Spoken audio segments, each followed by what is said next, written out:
అలాగే ఎటుపాకలో పనిచేస్తున్నటువంటి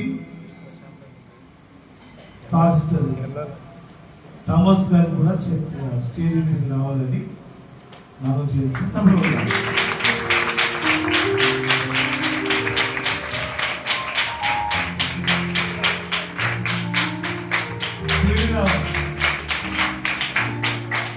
అలాగే తోటపల్లి గాంధీనగరం ఏరియాలో పనిచేస్తున్నటువంటి విశ్వాసరావు గారు కూడా స్టేజ్ మీదకి రావాలని మనం చేస్తున్నాం.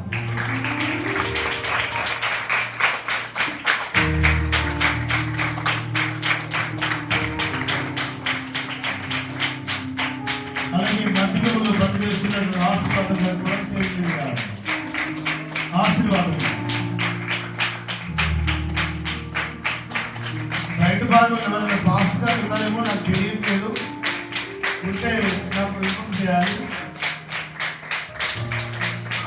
అలాగే పాస్టర్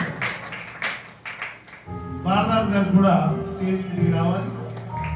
వాళ్ళు వస్తున్నప్పుడు గట్టిమోగులు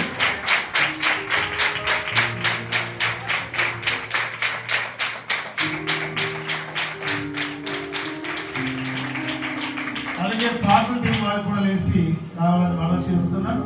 ఆత్మారాధన జరిగించుకుందాం. అందరూ కూడా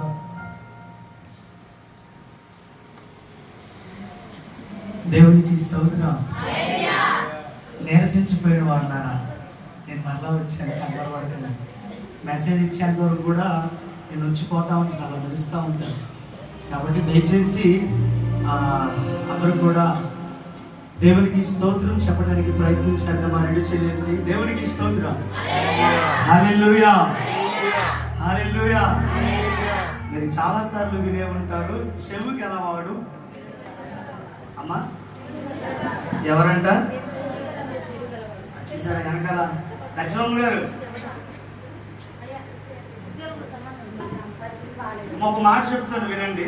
కుర్చీలు చాలా తక్కువ ఉన్నాయి, దానికి కూడా కారణం ఉంది.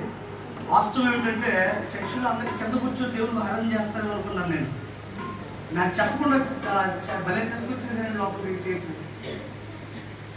నేను తప్పు కానట్లేదు, దయచేసి నేను కూర్చోలేను అన్న వాళ్ళు దేవునికి తెలుసు. చెప్పండి,